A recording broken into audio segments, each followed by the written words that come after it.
എൻ്റെ +1 തൊട്ടുള്ള വിദ്യാഭ്യാസ കാലഘട്ടം ഒരു പരാജയമായിട്ട് എനിക്ക് പലപ്പോഴും തോന്നിയിട്ടുണ്ട്. കാരണം എന്തെന്ന് വെച്ചാല്, ഞാൻ 10ാം ക്ലാസ്സില് കഴിയുന്ന ആ ഒരു സമയത്താണ് കോവിഡ് വന്നത്. അപ്പൊ SSLC എക്സാം ഒക്കെ എഴുതുന്നത് ആ ഒരു കോവിഡിന്റെ പ്രോട്ടോകോൾ പ്രകാരം മാസ്ക് ഒക്കെ ഇട്ട് അങ്ങനത്തെ ഒരു വൈബിലായിരുന്നു. അത് കഴിഞ്ഞിട്ട് നമ്മൾ +1 ജോയിൻ ചെയ്യുമ്പോൾ ലോക്ക്ഡൌണിന്റെ ആ ഒരു പീരീഡായി. അപ്പൊ ആ സമയത്ത് നമ്മൾ പഠിക്കുന്ന സ്കൂള് കണ്ടിട്ടില്ല, നമ്മുടെ കൂടെ ക്ലാസ്സിലുള്ള കുട്ടികളെ കണ്ടിട്ടില്ല, ആരാണുള്ളതെന്ന് നമുക്കറിയില്ല. നമ്മൾ ഡെയിലി ഇങ്ങനെ ഫോണിന്റെ മുമ്പിൽ ഇരിക്കുന്നു, അവർ പറയുന്ന ഒരു സമയത്ത് നമ്മൾ ഇരിക്കുന്നു, അവർ ക്ലാസ് എടുക്കുന്നു, നമ്മുടെ ക്ലാസ് കഴിയുന്നു. അങ്ങനെ +1 ഫുൾ അങ്ങനെയായിരുന്നു ഒരു സമയം. പിന്നെ +2 വന്നപ്പോൾ നമ്മൾ ഈ എക്സാം എഴുതാനും പിന്നെ ക്ലാസ്സിനും കൂടെ ചേർത്തിട്ട് 3 മാസമാണ് നമ്മള് സ്കൂളിൽ പോയി പഠിക്കുന്നത്. അപ്പോഴും നമ്മുടെ ക്ലാസ്സിൽ നിറയെ കുട്ടികളുണ്ട്. ഞാൻ സയൻസ് ഗ്രൂപ്പായിരുന്നു. അപ്പം അത്യാവശ്യം കുട്ടികളുണ്ട് ക്ലാസ്സില്. പക്ഷെ അങ്ങനെ ഉണ്ടെങ്കിൽ പോലും ആരുടെയും മുഖം നമുക്കറിയത്തില്ല. അപ്പൊ എൻ്റെ കൂടെ 10ല് പഠിച്ച 2 പേരല്ലാതെ എനിക്ക് വേറെ ആരെയും അറിയില്ല. പേര് പോലും അറിയില്ലാത്തൊരു അവസ്ഥയിൽ ഇരുന്ന് പഠിച്ചു. പിന്നീട് നമ്മൾ ഈ ലോക്ക്ഡൗൺ ഒക്കെ കഴിഞ്ഞിട്ട് പുറത്തേക്ക് ഇറങ്ങുമ്പോൾ നമ്മളെ പലരും ഐഡന്റിഫൈ ചെയ്തു എങ്കിലും അവരെ നമുക്ക് തിരിച്ചറിയാൻ പറ്റാത്ത ഒരു സാഹചര്യമായി. അതിനുശേഷം എനിക്ക് ഉണ്ടായിരുന്ന ഒരു കാര്യമായിരുന്നു, കോളേജ് ലൈഫ് എന്ന് സാധാരണയായിട്ട് ഡിഫോൾട്ട് ആയിട്ട് ആളുകൾ പറയുന്ന ആ ഒരു സിസ്റ്റം എന്താണെന്ന് അറിയണം എന്നുള്ളത്. അപ്പൊ ഞാൻ കോളേജിൽ ജോയിൻ ചെയ്യുമ്പോൾ എനിക്ക് ഇഷ്ടപ്പെട്ട ഒരു സബ്ജക്റ്റ് തന്നെ ഞാൻ ചൂസ് ചെയ്തിട്ട് ഞാൻ കോളേജിൽ ജോയിൻ ചെയ്തതാണ്. കെമിസ്ട്രി ആയിരുന്നു സബ്ജക്റ്റ്. പക്ഷെ അവിടെ ചെന്നപ്പോ എന്നെയും കൂടി ചേർത്ത് ക്ലാസ്സിൽ 5 കുട്ടികളെ ഉള്ളൂ. അപ്പൊ നമ്മള് ഒരു ബെഞ്ചിലിരുന്ന് പഠിക്കുന്നു, രാവിലെ ഇങ്ങനെ വരുന്നു. സയൻസ് ആയതുകൊണ്ട് തന്നെ നമുക്ക് ബ്രേക്ക് ഇല്ല. മാത്രമല്ല, ആവശ്യമില്ലാത്തൊരു സ്ട്രെസ് നമ്മളിലേക്ക് ഓട്ടോമാറ്റിക്കലി വരുന്നു. അങ്ങനെ ഒരു സിസ്റ്റത്തിൽ കൂടെ പോയി. അപ്പം അപ്പോഴും എന്താണ് ഈ ആളുകൾ നോർമലി പറയുന്ന കോളേജ് ലൈഫ് എന്നുള്ളതിനെ പറ്റി നമുക്കൊരു ഐഡിയ ഇല്ല. നമുക്ക് ഈ പഠനത്തിൽ തന്നെ നമ്മുടെ ശ്രദ്ധ പോയിട്ട് അങ്ങനെ അത്ര വലിയ പഠിപ്പിസ്റ്റ് ആ ഒരു ലെവലൊന്നും ആയിരുന്നില്ല.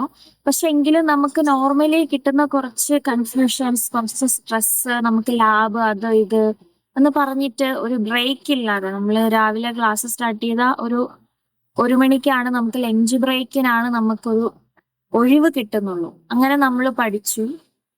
അത് കഴിഞ്ഞിട്ട് ഞാൻ അടുത്ത ഡിഗ്രി ചെയ്യുമ്പോൾ ഞാൻ വിചാരിച്ചു ഇനി അറിയാൻ ശ്രമിക്കണം എന്താണ് ആ എല്ലാരും പറയണ ആ സാധനം.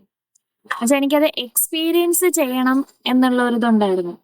ആദ്യത്തെ ഡിഗ്രി കഴിഞ്ഞ സമയത്ത് എനിക്ക് തോന്നിയൊരു തോട്ട്, ഒരുപാട് കുട്ടികളുള്ള ക്ലാസ്സിൽ ഇരുന്ന് പഠിക്കണം എന്നുള്ളതാണ്. കാരണം വന്നിട്ടും പോയിട്ടും ഈ 5 പേരേ ഉള്ളൂ. ഞങ്ങള് പരസ്പരം നോക്കുക, ഞങ്ങള് പരസ്പരം സംസാരിക്കുക, ഞങ്ങൾ പരസ്പരം ഞങ്ങളുടെ കാര്യങ്ങൾ ഷെയർ ചെയ്യാവുന്നതിനപ്പുറത്തേക്ക് നമ്മൾ ആറാമതായിട്ടൊരു മുഖം കാണുന്നില്ല. അപ്പോൾ പുതിയൊരു ഡിഗ്രി ചൂസ് ചെയ്ത സമയത്ത് FIUGP ആയിരുന്നു. ആൻഡ് FIUGPയുടെ സെക്കൻഡ് ബാച്ചാണ് ഞാൻ വന്നത്. ഈ ഡിഗ്രിയിൽ കയറി കഴിഞ്ഞപ്പോ മൊത്ത പുകയാണ്. പുക എന്ന് വെച്ചാൽ എന്താണ് സിസ്റ്റം എന്നറിയില്ല, എന്താണ് നമുക്ക് അവർ പ്രൊവൈഡ് ചെയ്യുന്നതെന്ന് അറിയില്ല. കുറേ ഓപ്പർച്യൂണിറ്റീസ് ഉണ്ട്, നമുക്ക് ഇഷ്ടമുള്ള സബ്ജക്റ്റ് പഠിക്കുക, അത് പഠിക്കുക, ഇത് പഠിക്കുക എന്നൊക്കെ പറയുന്നുണ്ട്. പക്ഷെ ഇങ്ങനെ പറയുമ്പോഴും ഇതിനൊന്നും ഒരു ക്ലാരിഫിക്കേഷൻ ഇല്ല, ഒരു ക്ലാരിറ്റി ഇല്ലാത്തൊരു പഠനം. നമുക്ക് നമ്മുടെ ക്ലാസ്സിൽ നിറയെ കുട്ടികളുണ്ട്. പക്ഷെ ആദ്യത്തെ ഒരു 1-2 അവർ മാത്രമേ നമ്മുടെ ക്ലാസ്സിലെ കുട്ടികളുടെ ഒപ്പം നമ്മൾ പഠിക്കുന്നുള്ളൂ.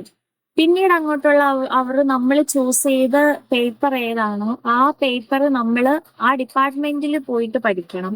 പിന്നെ നമ്മൾ ആ കോഴ്സ് പഠിക്കണമെങ്കിൽ നമ്മൾ എന്ത് ചെയ്യണം, ആദ്യമേ ആ ഡിപ്പാർട്ട്മെന്റിൽ അവർ പ്രൊവൈഡ് ചെയ്യുന്നതിനെ പറ്റി നമ്മൾ തിരക്കി. ഇപ്പോൾ നമുക്ക് അവർക്ക് നമ്മൾ റിക്വസ്റ്റ് കൊടുക്കാം.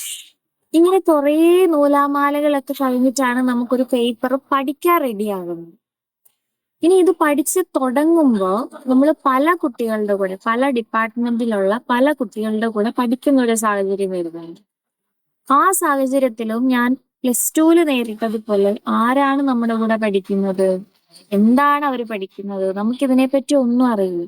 നമ്മൾ ശരിക്കും ഒരു ഫ്ലോയിൽ ഇങ്ങനെ പോവാണ്. ഇതിന്റെ ഡീറ്റെയിൽസ് നമുക്കറിയില്ല. ഇപ്പൊ നമ്മൾ നമ്മുടെ സീനിയേഴ്സിനോട് ചോദിക്കാന്ന് വെച്ചാൽ ആ കുട്ടികൾക്ക് അതിനെ പറ്റിയിട്ടുള്ള ഒരു അവയർനെസ് ഇല്ല. നമ്മുടെ ടീച്ചേഴ്സിനോട് ചോദിക്കുകയാണെങ്കിൽ അവർക്കും ഇത് പുതിയതാണ്, അവർക്കും ഇതിനെ പറ്റിയിട്ടൊരു ധാരണയൊന്നുമില്ല. നമ്മൾ ആകെ കുഴഞ്ഞു പോകും. ശരിക്കും പറഞ്ഞ ക്രെഡിറ്റ് എന്ന് പറയുന്ന ഒരു സംഭവത്തിനെ അടിസ്ഥാനമാക്കിയിട്ടാണ് ഈ ഡിഗ്രി ഉള്ളതെന്നാണ് ഇപ്പോൾ ഞാൻ മനസ്സിലാക്കി വെച്ചിരിക്കുന്നത്. ഇനി അതും മേ ബി ശരിയാവണം എന്നില്ല. ഇതൊക്കെ നമ്മൾ ഇത്ര ക്രെഡിറ്റ് എന്ന് നോക്കി നോക്കി ഓരോ പേപ്പർ ചൂസ് ചെയ്യുകയും ഓരോ പേപ്പർ പഠിക്കുകയും ചെയ്യുമ്പോൾ ശരിക്കും പറഞ്ഞാൽ നമുക്ക് കിട്ടുന്ന കാര്യങ്ങൾ ഭയങ്കര ഡൈല്യൂട്ടഡ് ആയിട്ടാണ് നമുക്ക് കിട്ടുന്നത്. ശരിക്കും നമ്മൾ ഇപ്പൊ എടുത്തൊരു ഡിഗ്രി, ഇപ്പൊ ഞാൻ ഭരതനാട്യമാണ് ചെയ്തുകൊണ്ടിരിക്കുന്നത്. അപ്പൊ നമ്മൾ ഓൾറെഡി ഒരു ഡിഗ്രി കഴിഞ്ഞിട്ട് നമ്മൾ ഈ ഡിഗ്രിയിലേക്ക് വരുമ്പോൾ പൊതുവെ സ്വാഭാവികമായിട്ട് നമുക്കൊരു എന്താണ് ഒരാഗ്രഹം ഉണ്ടാവും. നമുക്ക് കിട്ടുന്ന കാര്യങ്ങള് പ്യുവർ ആയിരിക്കണം, നമുക്ക് അത്രയും ക്ലാരിറ്റിയോടുകൂടി നമുക്ക് കിട്ടണം. കാരണം ഓൾറെഡി നമ്മളൊരു 3 വർഷം കഴിഞ്ഞിട്ട് വീണ്ടും അടുത്ത ഒരു 4 ഇയർ കോഴ്സിലേക്ക് നമ്മൾ ജോയിൻ ചെയ്യുമ്പോൾ നമ്മൾ പഠിക്കുന്ന സബ്ജക്റ്റിനെ പറ്റിയിട്ട് കൃത്യമായിട്ടുള്ള ധാരണ നമുക്ക് ഉണ്ടാവണം എന്നുള്ള ഒരു ആഗ്രഹത്തോടു കൂടിയാണ് എല്ലാ കുട്ടികളും വരുന്നത്. പക്ഷേ നമുക്ക് അത്രയും ആഗ്രഹിച്ച് നമ്മൾ വന്നു കഴിയുമ്പോൾ നമുക്ക് കിട്ടുന്ന കണ്ടന്റുകൾ കുറവാകുമ്പോൾ നമുക്ക് മാനസികമായിട്ട് ഉണ്ടാവുന്ന ഒരു ബുദ്ധിമുട്ടുണ്ടാകും. നമ്മൾ പ്രാക്ടിക്കൽസിന് കൂടുതൽ പ്രാധാന്യം കൊടുക്കാൻ ആഗ്രഹിക്കുന്ന കുട്ടികളുണ്ട്, തിയറിക്ക് കൂടുതൽ പ്രാധാന്യം കൊടുക്കാൻ ആഗ്രഹിക്കുന്ന കുട്ടികളുണ്ട്. പക്ഷെ ഇതെല്ലാം കൂടി മേർജ് ചെയ്തിട്ട് നമുക്ക് ഒരു പ്രോപ്പർ ആയിട്ടുള്ള ഒരു രീതി, പ്രോപ്പർ ആയിട്ടുള്ള ഒരു ക്ലാരിറ്റിയിൽ നമുക്ക് കിട്ടുക എന്നുള്ളത് ബുദ്ധിമുട്ടായിരിക്കും. ഈ ഡാൻസ് സബ്ജക്റ്റിനെ പറ്റിയിട്ട് മാത്രമല്ല, പൊതുവെ എല്ലാ വിഷയങ്ങളിലും FIUGP സിസ്റ്റത്തിൽ എനിക്ക് തോന്നുന്നത് ഓരോ സബ്ജക്റ്റിലും കൊടുക്കുന്ന ഇൻഫോർമേഷൻസ് ഭയങ്കര ഡൈല്യൂട്ടഡ് ആയിട്ടാണ് എന്നുള്ളതാണ്. പക്ഷെ അങ്ങനെ ഡൈല്യൂട്ടഡ് ആയിട്ട് നമുക്ക് കിട്ടുന്നത് കൊണ്ട് നമുക്ക് പ്രത്യേകിച്ച് ഉപകാരമൊന്നുമില്ല. വളരെ കുറച്ച് കാര്യങ്ങള് ഒരുപാട് സമയം കൊണ്ടിട്ടാണ് നമുക്ക് കിട്ടുന്നത്. അപ്പൊ അത് ഇതിന്റെ ഒരു മൈനസ് ആയിട്ട് എനിക്ക് പലപ്പോഴും തോന്നിയിട്ടുണ്ട്. ഇപ്പൊ +2 കഴിഞ്ഞിട്ട് പുതിയ കോഴ്സിന് ജോയിൻ ചെയ്യാൻ നിൽക്കുന്ന ഒരുപാട് കുട്ടികളുണ്ട്.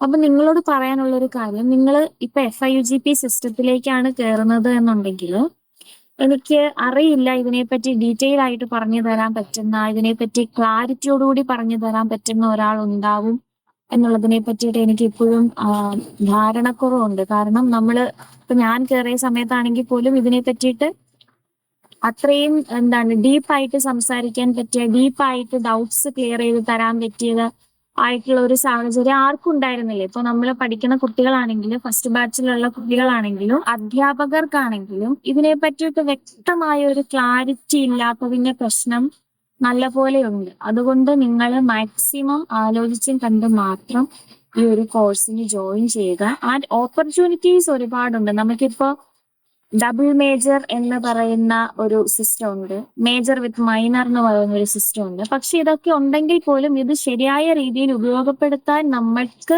ഒരു അറിവുണ്ടായിരിക്കണം എന്നുള്ളതാണ്. ഇപ്പോ മൈനർ കോഴ്സ് എടുക്കുമ്പോൾ നമുക്ക് ഒരു മേജർ സബ്ജക്റ്റ് മതി. അതേസമയം നമുക്ക് ഏതെങ്കിലും രണ്ട് വിഷയങ്ങളിൽ നമുക്ക് ഒരേപോലെ ഉള്ള ഒരു അറിവ് നമുക്ക് വേണമെന്നുണ്ടെങ്കിൽ നമുക്ക് ആ 2 വിഷയവും മേജർ ആക്കി എടുത്തുകൊണ്ട് പഠിക്കാൻ പറ്റും. പക്ഷെ ഇതെല്ലാം അടിസ്ഥാനപ്പെടുത്തിയിരിക്കുന്നത് ക്രെഡിറ്റ് എന്ന് പറയുന്ന ഒരു കാര്യത്തിലാണ്. അപ്പൊ അതിനെ പറ്റിയുള്ള ഒരു ധാരണ വേണം. ഇപ്പോഴും ഞങ്ങൾക്ക് ആർക്കും അതെന്താണെന്നോ അല്ലെങ്കിൽ ഏത് രീതിയിലാണ് ഇതുമായിട്ട് മുന്നോട്ട് പോകേണ്ടതെന്നോ ഏത് രീതിയിലാണ് ക്രെഡിറ്റ് അടിസ്ഥാനപ്പെടുത്തി പേപ്പർ തിരഞ്ഞെടുക്കേണ്ടതെന്നോ ഒന്നും യാതൊരു ബേസിക് ഇൻഫർമേഷൻസും ഇല്ലാതെയാണ് ഇപ്പോഴും ഞങ്ങൾ മുന്നോട്ട് പോകുന്നത്. അത് നമ്മൾ തിരക്കാത്തതിന്റെയോ അല്ലെങ്കിൽ നമ്മൾ അന്വേഷിക്കാത്തതിന്റെ ഒരു പ്രശ്നമല്ല, പൊതുവെ ഇതിനെപ്പറ്റി ആർക്കും ഒരു ധാരണ വന്നിട്ടില്ല എന്നുള്ളതാണ്. അതുകൊണ്ട് ഡൈല്യൂട്ടഡ് ആയിട്ട് പഠിക്കാൻ ആഗ്രഹമുള്ള കുട്ടികൾ കോഴ്സ് തിരഞ്ഞെടുക്കാം. പിന്നെ ഇൻ കേസ് നിങ്ങൾ തിരഞ്ഞെടുക്കുകയാണ് എങ്കിൽ ഇതിനെ പറ്റിയിട്ട് എങ്ങനെയെങ്കിലും ഒക്കെ എവിടെന്നെങ്കിലും ഒക്കെ അറിയാൻ ശ്രമിക്കുക. എന്നിട്ട് മാത്രം ഇതിനകത്തോട്ട് കടക്കുക. കടന്നു കഴിഞ്ഞിട്ട് ഇത് ഇങ്ങനെയാണ്, കൺഫ്യൂഷൻ ആണ്, പുകയാണ് എന്ന് നമുക്ക് ചിന്തിച്ചിരുന്നിട്ട് കാര്യമില്ല. അതുകൊണ്ട് +2 കഴിഞ്ഞ കുട്ടികൾ ആലോചിച്ച് തീരുമാനിച്ചിട്ടൊക്കെ FIUGP സിസ്റ്റത്തിലേക്ക് വരും. Okay, by.